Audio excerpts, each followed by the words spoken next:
and we signed Focalistic Yeah. in February 2021. Our approach to that point, before that point, was a whole bunch of emerging artists.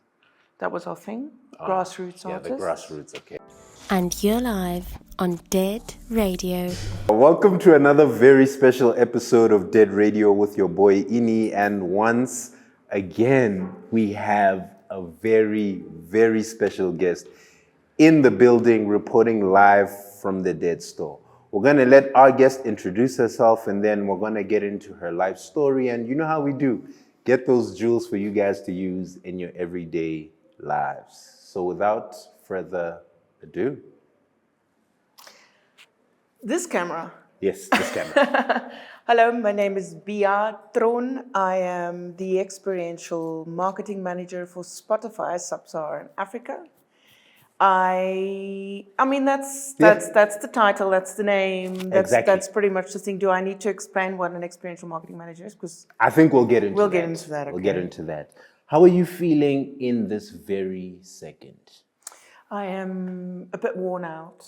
I hear that. I was just telling Zama, Mondays can be really intense. Yeah. Everyone's got priorities, everyone's frazzled around what lies ahead this week and what needs to be done. And it's, I hear that. It's stressful. Yeah, I think I'm a bit stressed. I'm really tired. I've got a baby at home, so we're not sleeping properly. I hear that. Doesn't help. It's tricky. It's tricky. Yeah. Yeah. I'm tired. I'm worn out, and I'm ready for a good chat, though. I hear that. And I'm excited to be here. Let me maybe start by saying that. Thank you for so the much opportunity. for joining us. I mean, we shot this last year, and then so we're telling people that. Yeah. It is what it is. It is, definitely. Yeah. Very interesting that we get to do this again, and that is now a year and a bit later. Yeah, true. And I'm very keen to feel how the difference. I hear that.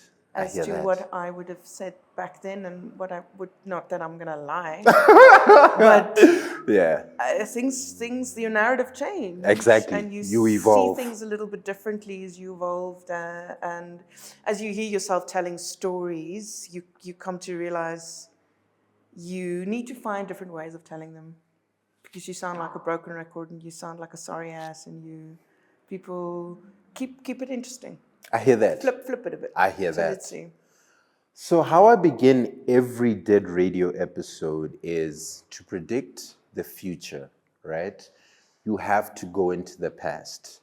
And to find out who Bea is today, we have to start her book from page 1.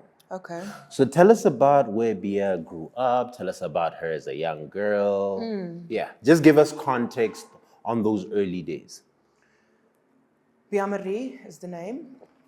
Grew up in Afrikaans northern suburbs, Cape Town. Okay. In Eversdal or Bellville.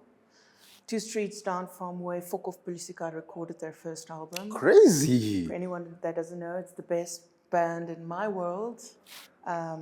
Please put that in the trailer. I love that. I love that. Youngest of 5. Mom was a creative and a seamstress and a housewife. Dad was an advocate.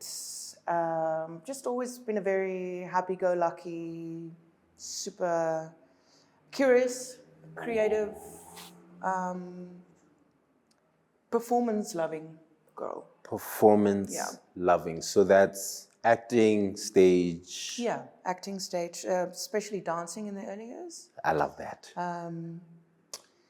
Prose, I wouldn't say acting because you're too young for that, but really reading out loud and little home concerts, and I was always finding myself performing. So not so much loving the limelight, but loving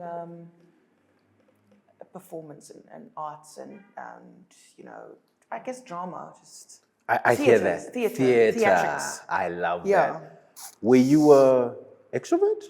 I'm assuming from that description. I don't think so, hey?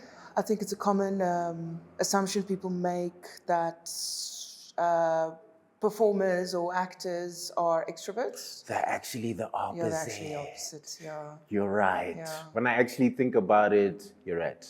Like some of the biggest, Beyonce. Yeah. There's She a said- lot of yeah. stories about her being actually an Being an introvert. introvert, yeah. No, I totally see that being the truth. Yeah. I have done the test and I lie slap bang in the middle. Ambivert. Yeah. Yeah. 6 out of 10. 6 out of 10 introvert. Okay. Okay. Introvert, was it? Yeah. Doesn't Yeah. matter. Yeah. It's in the middle. I hear that. I hear burn that. my energy amongst people and social when settings. presenting and when socialing and when I we're get working, and then that. I go home and I need more time at home To recharging. recharge. About at least 70% at home to recharge, and 30% we're burnout. I hear that. Yeah.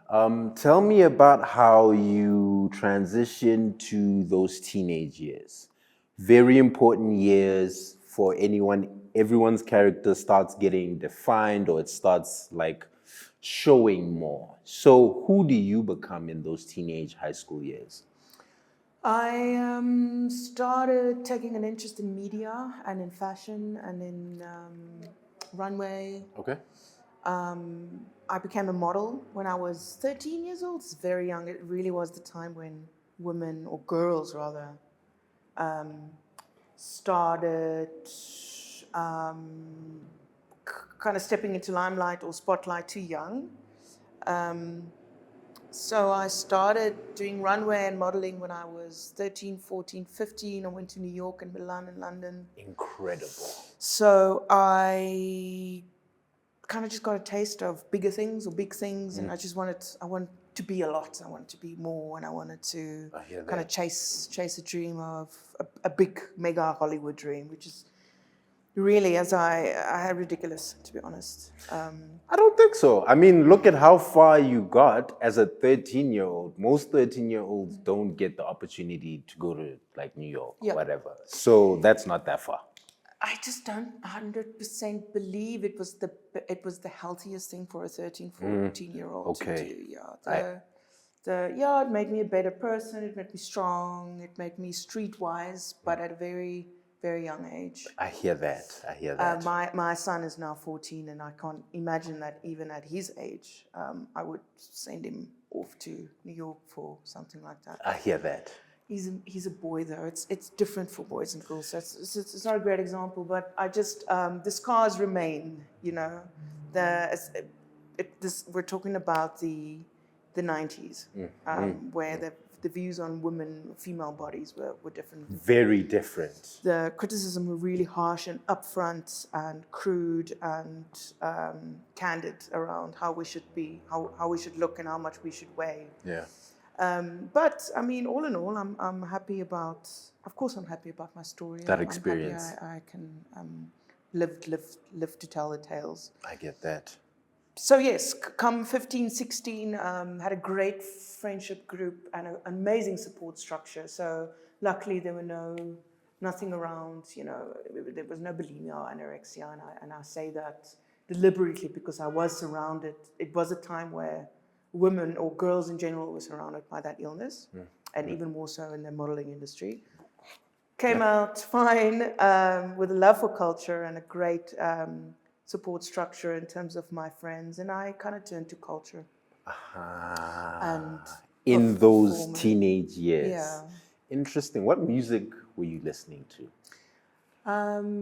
This was late 90s, so it was punk, so it was pop and punk and rock music. Okay. I was a bit of a nerd when it came to music then, so I was really in love with soundtracks of musicals and movies. Okay. And I remember seeing Michael Jackson on stage, being one of my favorite moments. Seeing Alicia Keys. Okay. Jamiroquai. It was a time when there was a lot of kind of artists touring to South Africa. So it was one, lucky enough to see one concert after the other. It was really only towards my early student years that we started kind of discovering my culture, which is Afrikaans, through music, specifically Oppikoppi Music Festival, which became a voice for a misplaced Afrikaans generation who've been oppressed in their own way and who've been lied to and fed propaganda, of course, in their own way. Of course. And kind of a voice of a little catharsis that we went through by ourselves. So, yeah, kind of a lot. To answer your question in terms of music, it's just been my taste is like a variety of sounds and kind of stories and genres, and it's just definitely can't be placed in a box. I love that because that informs who you are today and the space that you occupy, right? Like, because especially in like the 90s or pre-streaming, pre-iTunes, pre-iPods, a lot of people listen to music in silos of genres, right? But now we live in a world where you listen to whatever you like, right? But I really like the fact that you, even in the 90s, were what people are today. You listen to like all of it. It's all one thing. Music is all one thing, right? I love that. And appreciating the season that you're in as well. Yeah.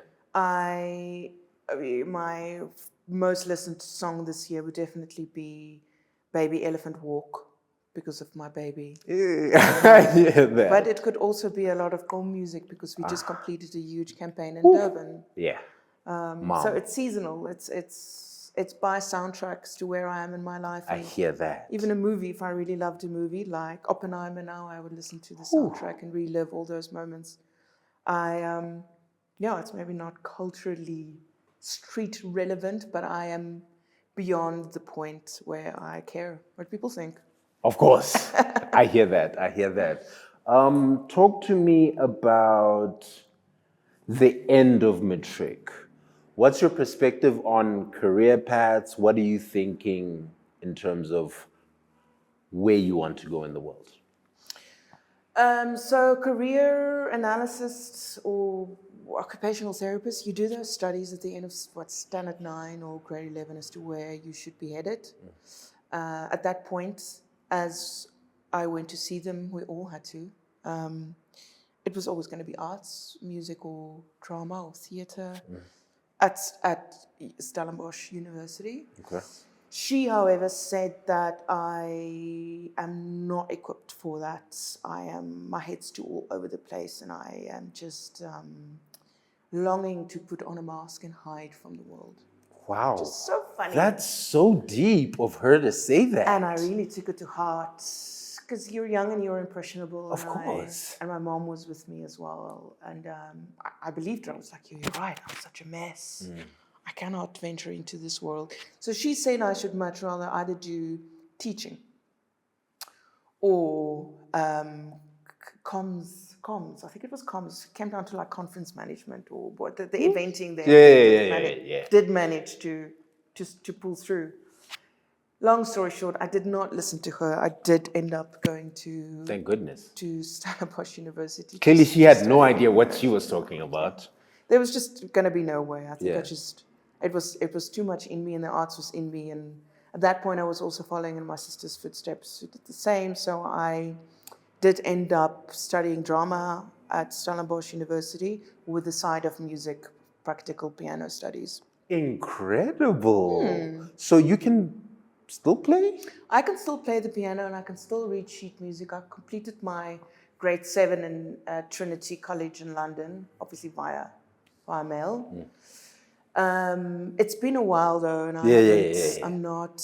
Obviously, you're not. I get that. Yeah, but I can every once in a while. I rock a piece or two. Obviously, not the classical music anymore. I try and play some popular music. I've got a piano at home now, but incredible. It would be very frightening if someone asked me to play right now. Yeah. But if they tell me next week you will speed down, you'll be good. I'll be ready. I completely hear that. You're ready. So while you're at school, right? As I was doing research on you, is that when you start working with Oppikoppi, or how do you start heading towards the events space? So my second year at university, I've always had a love for organizing and taking initiative and taking an idea and running with it. So at university, I joined the RAG committee or the carnival committee. It's That's the kind of Lubosh. Okay. yeah, equivalent to the SRC committee. We were just a party or the social committee, really. Okay. So you were throwing parties. Yeah. Incredible. Battle of the Bands, and not just the parties, not just the music. There was also, I also did the fun run, the F&B fun run, which was logistically very complicated to plan, but I remember it teaching me a lot around kind of coordinating large groups and production and mapping routes, and from a kind of city planning point of view, you know, what it taught me. I guess I'm just bringing that up to say that my schooling was not just always music. My schooling when it comes to events, you know, wasn't always just parties. I get you. It's much wider than the path that you ended up following. Yes. I understand. And for Miss Marty Land, I think, which is our university beauty pageant, I would choreograph the runway show. Oh my goodness. And style the contestants and choose the music and, you know, map out how they would walk. So I really got in deep at that point into putting up a show. Yeah. Start to finish With a budget and the experience, building an experience, whether it's a runway show or whether it's a fun run. And then with the parties, the rock shows, the Battle of the Bands. I love that. And then Oppikoppi, at that point, which I'm sure you know is the festival. Yes, of course.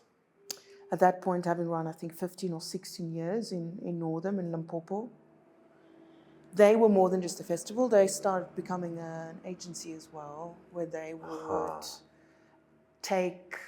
they were really the first on the scene to take brands and introduce them to the live music culture and eventing space. No one had done that before in South Africa. I speak under correction, but not on that cool level. Youth culture series of event pop-up style. Okay. And they specifically at that point had the White Horse sessions where they were tasked to tour campuses and tap into students. Incredible. Yeah. And they kind of got hold of me through partnering on one of the events that we did. And then long story short, I became their go-to for Stellenbosch, anything student related, whether it was getting manpower or whether it was getting storage or consulting them on the local student culture behavior. I get that. And it's really there with that relationship with Oppikoppi that it was the start of your career. Of my career, yeah. I understand. Yeah. Had you been to an Oppikoppi event before you? At that point, no. Never. No.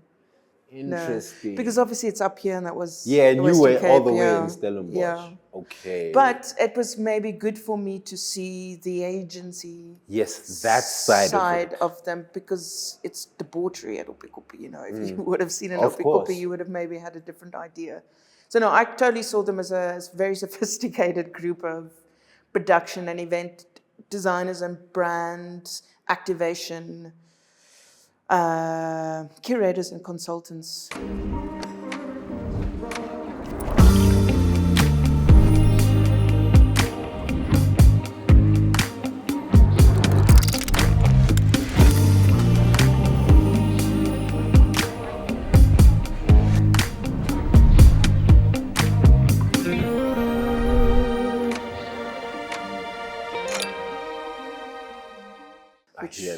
Which I helped build and maintain. Yeah. Interesting. How long were you working in partnership with them for? Until you left school or post school? So always on and off. Okay. At that point, I wasn't ready to let the acting dream go or the performance or the singing go. I mean, it was, after all, what I was studying. Of course. So I kept it on the side to make some extra cash and to obviously work with them whenever there were just really exciting opportunities like Etapele in Northam and Angelique Kudjo performing in Stellenbosch. I was always kind of in and out because it just naturally, it suited my vibe. So long story short, I ended up moving to Joburg to follow my career. The acting. Dream, the acting, the TV. You could choose when you have that dream, or especially when you decided to go the theatre route by studying drama. And in Stellenbosch, there's a tendency to either choose theatre or TV. I chose TV. So, and for that you needed to move to Johannesburg. Oh, of course. Yeah. So I think it was a couple of days after getting my degree, I moved to Johannesburg. And there I did a lot of auditions, did a couple of roles in TV and commercials. And it went really slow. It's that classic thing of you come from a small fish, you're a small fish in a big pond. In a very big pond. Yeah, and huge. And at university, I was lucky enough to get casted in some of the really, really strong female roles. So on campus, you're like, or in the department, you're like this person who you can do it. You're probably going to make it. You're, lucky enough to have really been seen by the arts community on campus or in Stellenbosch. And that reality hit me really hard when I got to Joburg. Ooh. Even just seeing your agent telling you, like, not straight up, but between the lines, you could read that they're telling you, don't think you're hot shit because you're not. This isn't. You're still gonna wait. You're gonna wait, and I waited, and it was difficult. Maybe I was impatient, but I mean, after at least a year of trying, I decided to take up an offer at Oppikoppi. Okay, so you were still in contact with them while you're pursuing this dream. Interesting. Mostly running gates or running gates is a hard work. Just like sitting at the gate with amazing people that are actually still in the industry as well.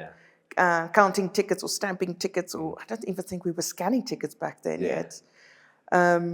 Just very unglamorous. I hear that. But you have to start somewhere. 100%. Right. And I liked them and they liked me, and I've always liked, since doing it back then at uni, being behind the stage. There's something particularly cool about that. Being cut out of a photo. That's so interesting because you're existing in two different worlds, right? Yeah. Like in the acting, theater, music, you wanted to be in front. Yeah.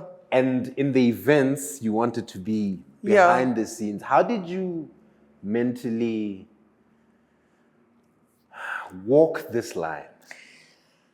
Because they're almost contradicting. No, it's extremely contradicting. Sense. Yeah. I think you might cut this out if you want to, but I think it's when I started smoking marijuana in the end of my first year. The patch, I get you. Just to balance it out.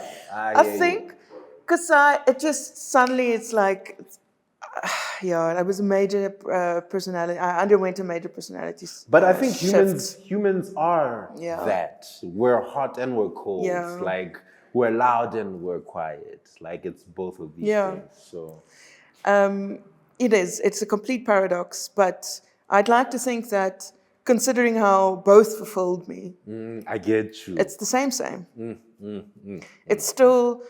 It's more unglamorous. My job often is. Sorry, I touched my mic now. Nah, I don't want another accident. I think it's fine. The more cooler I feel, when I sit with my crew in the backstage, drinking out of a coffee cup. Yeah. With the headliner finally on stage and smoking, and you're like, this is cool. It. This is the stories we tell our children. I hear that. And then obviously the bonds you build backstage and with people. It's just. I ended up moving to Pretoria because that was where the head office is for Oppikoppi. Okay. From Joburg to Pretoria, and I remember loading a trailer full of the little amount of stuff I owned, and leaving that knife behind. Interesting. And to this day, I left it behind. I've never picked up a script again, or I've choreographed a little bit here and there for friends, but Never. I haven't really physically moved my body in that way. And you've Again, completely closed that door. completely closed that door. Yeah, completely closed that door. How does it feel? How do I even ask this? How does it feel letting go of a dream that you've wanted since you were a kid? Because that also takes so much like self-awareness, and sometimes you need to be delusional to chase a dream, but then sometimes at a point you need to be like, I need to look at what doors I can open and step through and what doors I can close. How did that feel? Or did you not even like think about it? Probably, I wish I had a nice answer for you, but I don't. I was probably in survival mode as well because I hear needed to that. make money, and my mom was on my fucking ass. Yeah. It's like, yo, make a plan. And of course, she had to be on our asses. Of course. I always wonder if she wasn't, would I have held on a little Stuck it bit out. longer? But that's Interesting. not life. I mean, Yeah. I mean, at that point, I was already 22. I hear that. I probably thought at that point it would still come. This is just a short-term solution. Let me just go this way. Just to get a proper income, but I just remember it being really cool. I hear that. I'm with the cool kids now. Like Ooh, so it worked out. yeah, it is funny that I, from a very little girl, 4 or 5 years. That was your dream. The home videos would say, "What do you want to be, Bea Marie?" And I was like, "I want to be an actress." And then they would ask me, "You want to be the good guy or the bad guy?" And I was like, "I want to be the bad guy." Ooh, villain. I love Exactly. villains. Yeah. So yeah, Interesting. it happens.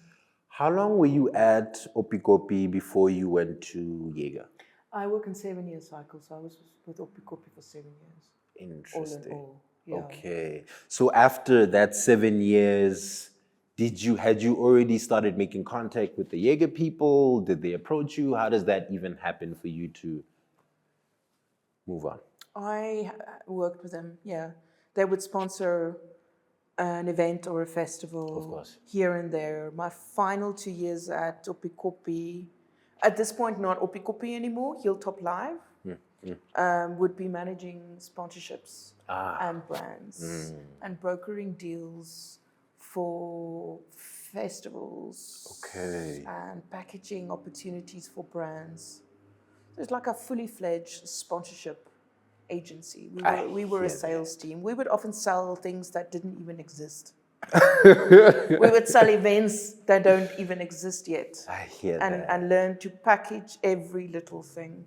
The moment someone had an idea, someone would yell, "Package it." Let's go.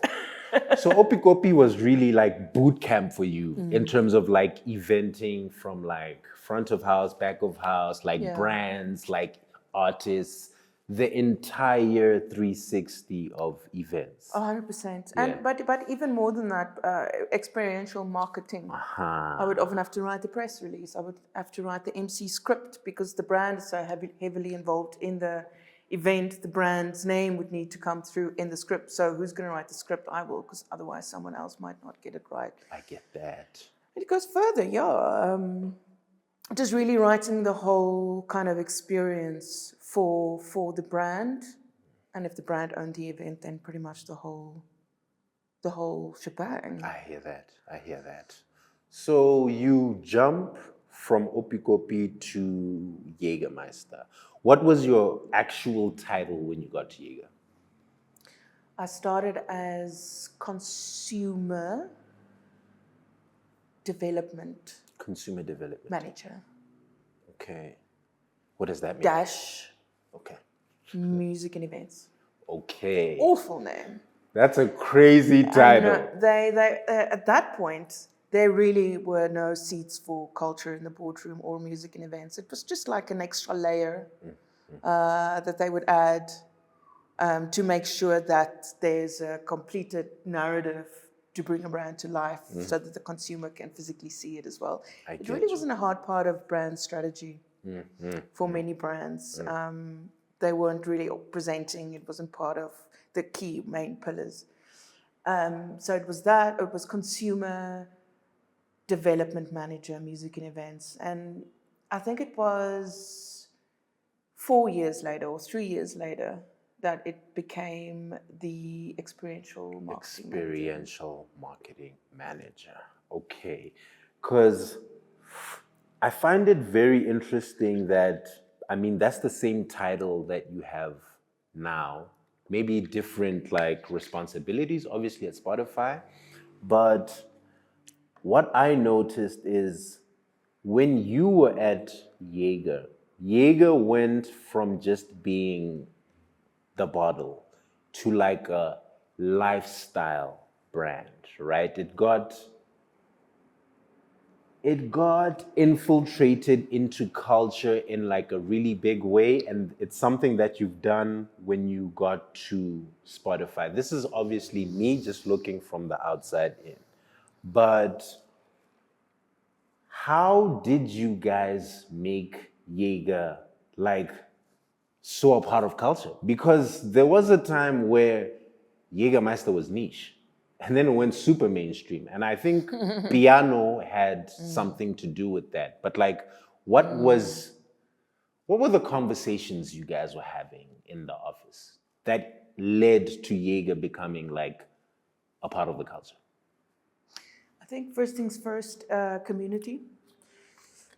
When I came from Hilltop, like I said, now my job was a sponsorship manager. So we were approached by dozens of communities and event promoters asking for financial support to pull the trigger on their events or ideas or fund their events.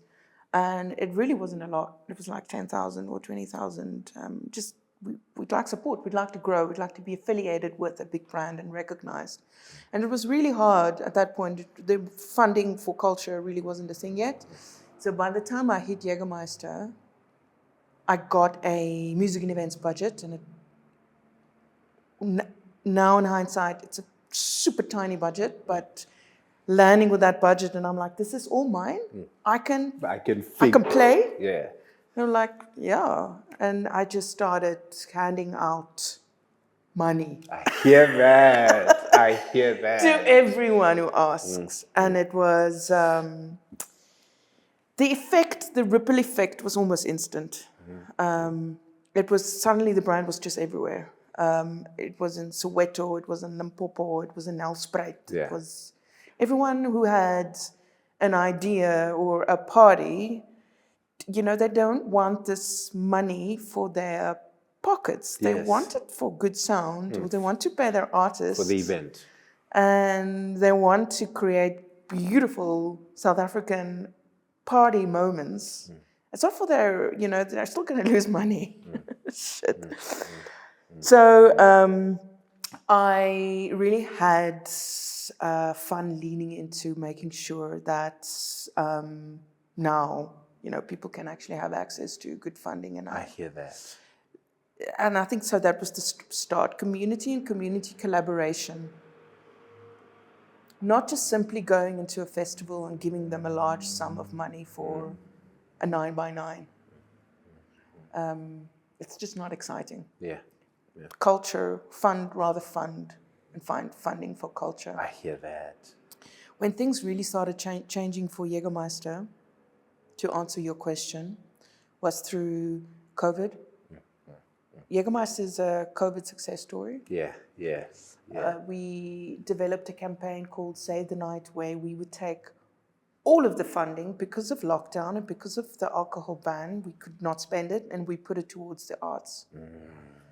Give everyone that had played some sort of role in nightlife, whether you're a bar owner or a musician or a DJ or an illustrator or a streetwear designer, funding to get them through difficult times.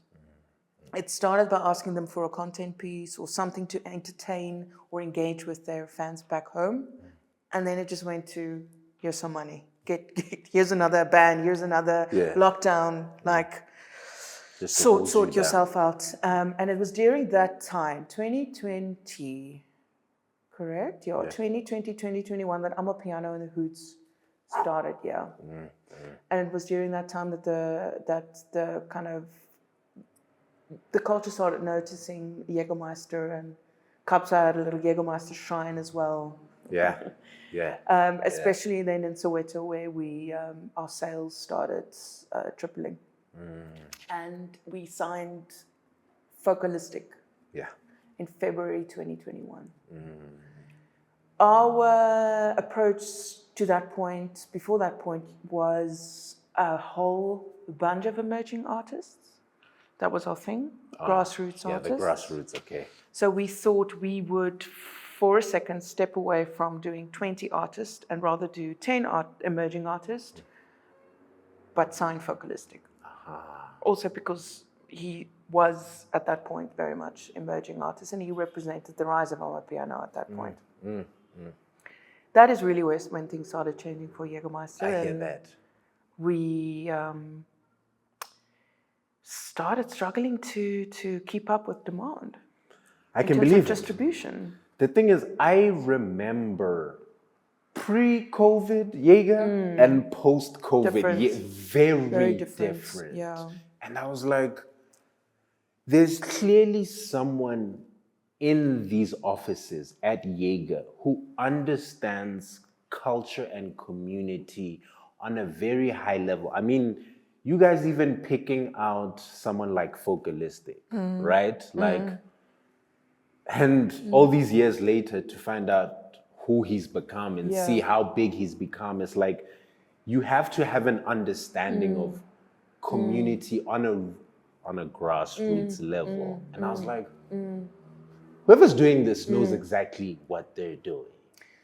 Thank you very much. And it's that, but it's also hood culture or township culture. Yeah. The debate continues whether Amapiano is birthed from Garankoa, Shoshantuve, Alex, Mamelodi. Yeah, we or still Soweto. haven't gotten to the crux of that. Foca is from Pretoria, so I'll leave it at that. But kind of the sounds originating from our townships was also a theme. Everyone, or so many people are from there. So many people go home to there. So there's that double narrative of taking culture to the roots. Yeah.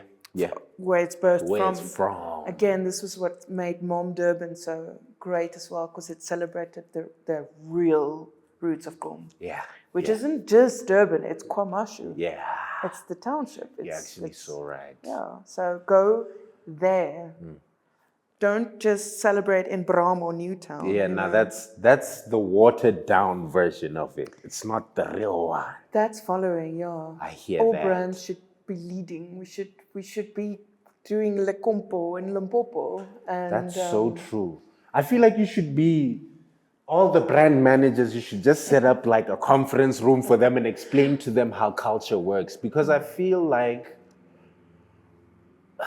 I'll highlight what you guys did at Jäger as a huge example for brands. Like, and I wonder why they weren't able to reverse engineer what you guys did. Like, because it feels like they're other brands, we don't have to mention them, they live in ivory towers that people can't reach, right? But Jäger feels more here, present on the streets, physically seen, showing up in the right spaces, and not in the right media. Yes.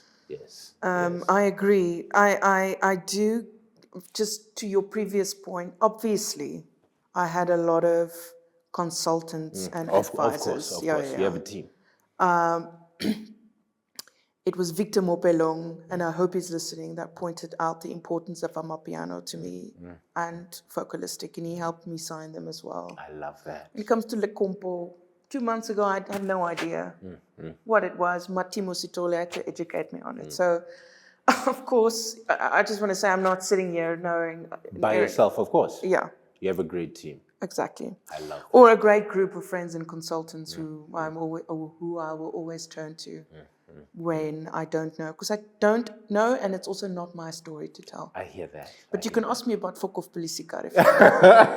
And there's a lot of Afrikaans culture stories I can tell you, but I hear that. I hear Anyway, that. I do also wish that brands would be more, but the thing is, it's a heavy lift. Yeah. It's really no jokes. It's like hard work showing up in those spaces, and community collaboration is not easy because it takes a lot of guiding and patience and education around how to work with a mega brand.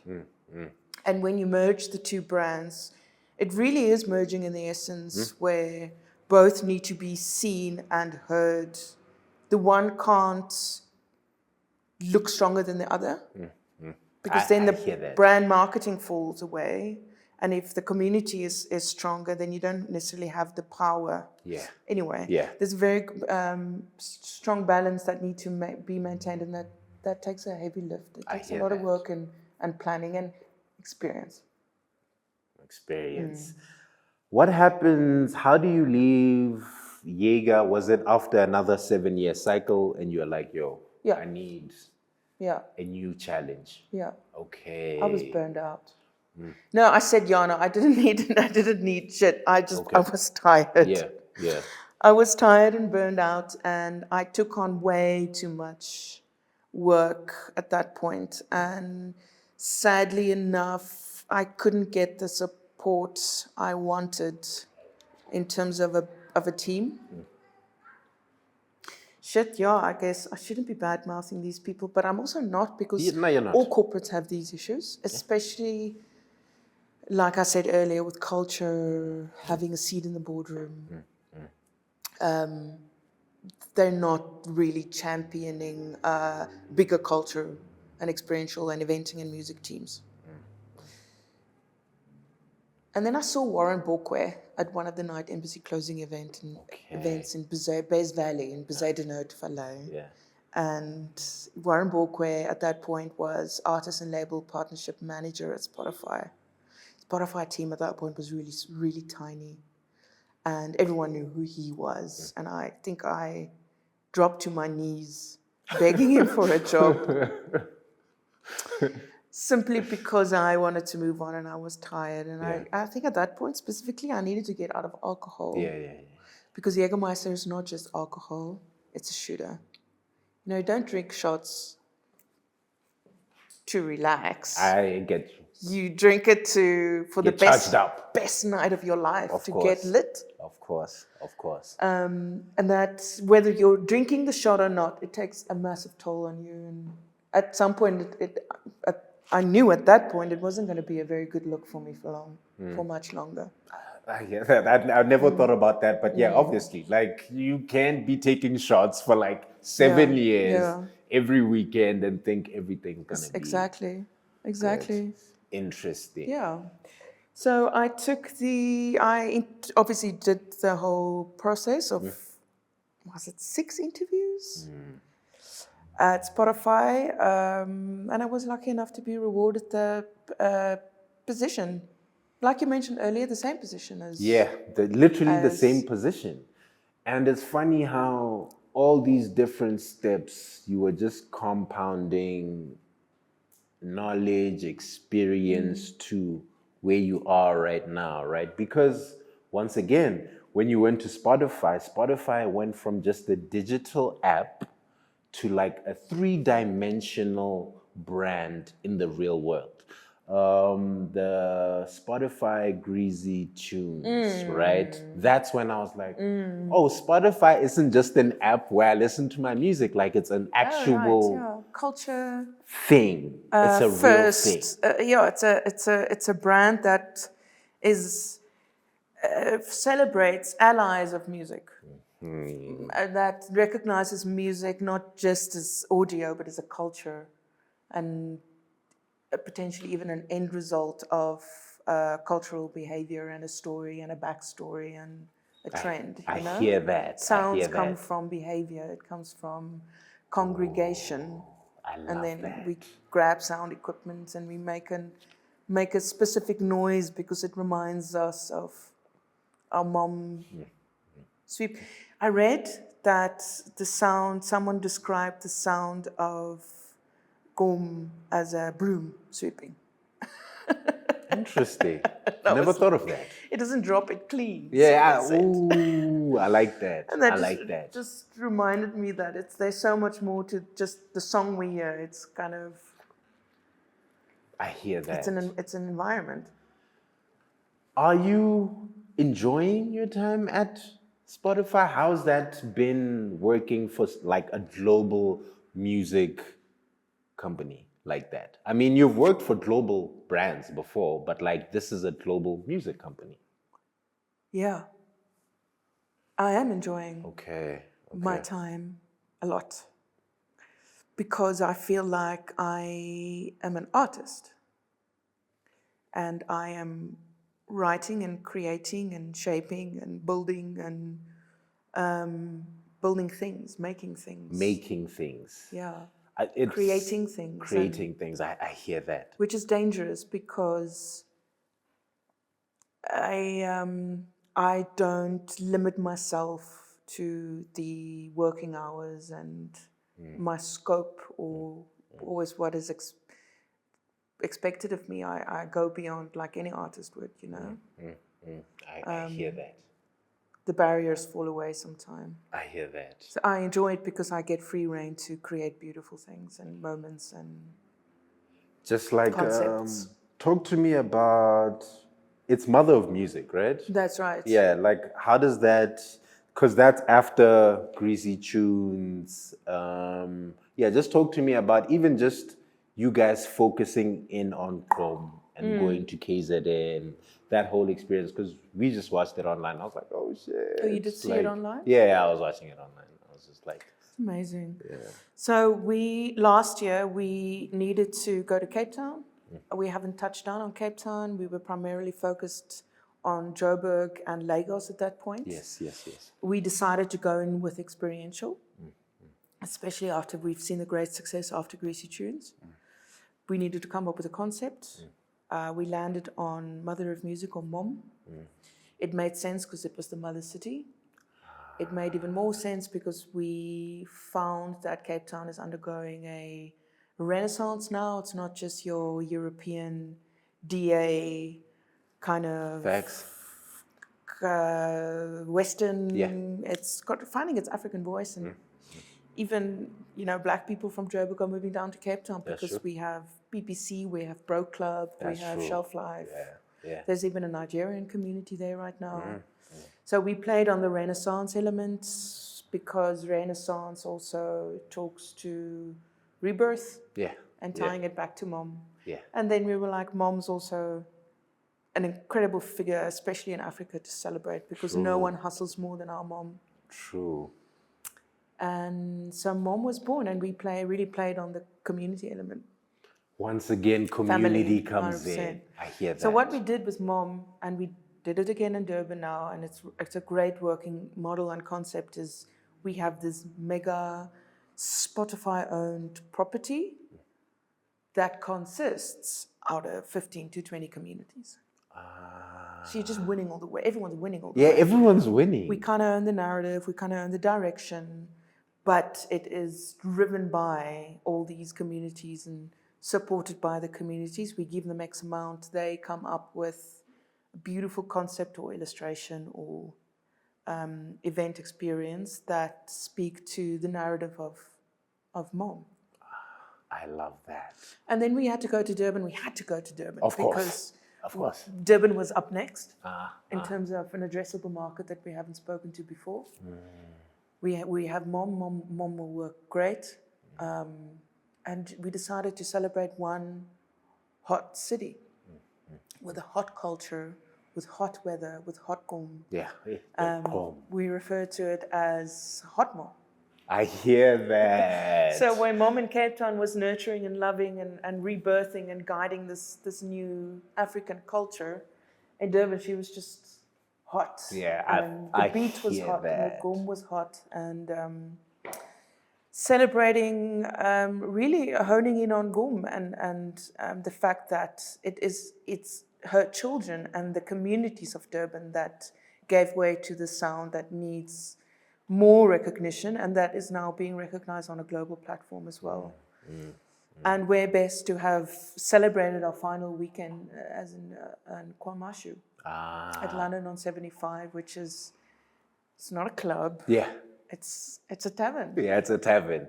I love that you, once again, you understand culture and community so much that you can bring Spotify to Kwamashu. Yeah. Like those two juxtapositions, like, and Yeah. realize that, yeah, these things need to come together. Yeah. It's amazing how it works, and I so wish brands would follow suit. That's what I'm saying. And I wonder why not, because is it that bold? Surely not. I mean, it's the country we live in. It's where Zakes Bantwini, our country's first Grammy winner, That's true. from It's Kwamashu. That's true. That's true. It's it's not that bold. It's not that brave. And when you are, we had the whole Spotify team there as well. So many of them were saying this is the best night of their life. That's incredible. Yeah, it was. It was just so raw and so real, and so you really felt like you were part of the roots of this genre. I hear that. Damn, I mean, just as you're speaking about like Mom or Spotify or your team, like there's like this glow in your eyes. Like I can tell that you actually love your job. And we can see it in just the things that Spotify is doing, like in the 3D world, right? you. Like I completely love that.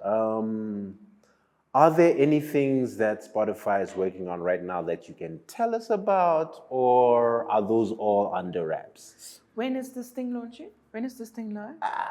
Zama will have to tell you. But I don't think next week. But next week. No. Okay, that's fine then. But then you guys would have known. I mean, it's not like it's But I mean, headline news. there's literally just 5 people here. No, we're Friday. We launched Greasy Tunes Lagos. Is it coming back to Joburg? Oh yeah, of course. Okay, This is a South African specific audience for now. Okay. For now, right? So no, Greasy Tunes, Joburg was so successful. Thank you, Joburg and its communities, for giving it the legs it needed to now go to Lagos in October. Okay. Other than that, for those that followed Mom, Cape Town and Durban, I can only wish and hope that you would imagine where it would go to next. Yeah. Think hoods, think where global sounds that are being exported from South Africa, where it's going. Okay. Nah, say less. Where else I should hear we you. be taking Hit us it? up in the comments if you figured it out. I hear that. Okay. It is important to, I feel we need to close the narrative, at least on South Africa in terms of. But in terms of next up, Bloemfontein, right?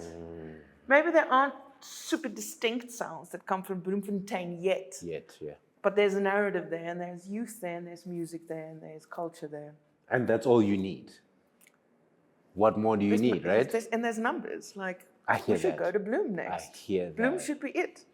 And after Bloem, it should be Nelspruit. I Or hear Nelsparta. I hear that. I love that. And then Limpopo. So next up is just not bigger, but wider. Let's throw the net a bit wider in this country and then showcase our people and their sounds.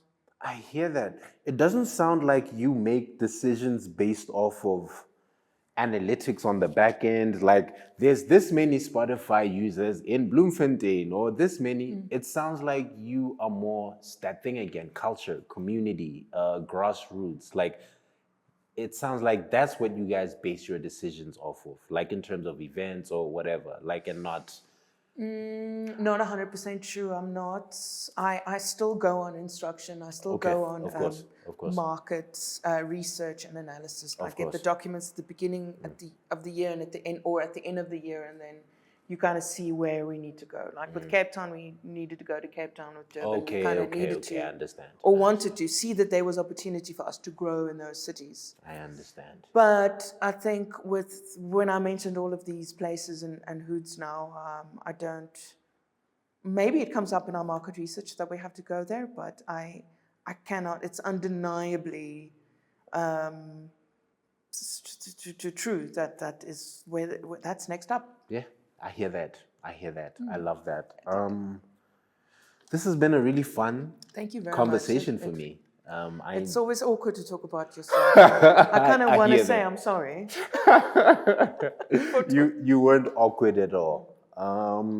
There's gonna be young people watching this, right, who maybe had the same dream as you, the theater, the acting, the music dream, or maybe even the eventing dream, right?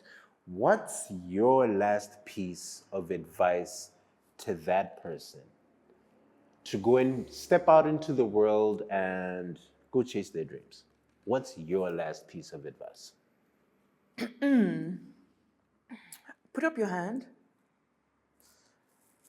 We've become scared of working and overworking and doing the thing or doing the job or saying yes to someone asking for a favor or something that needs to be done.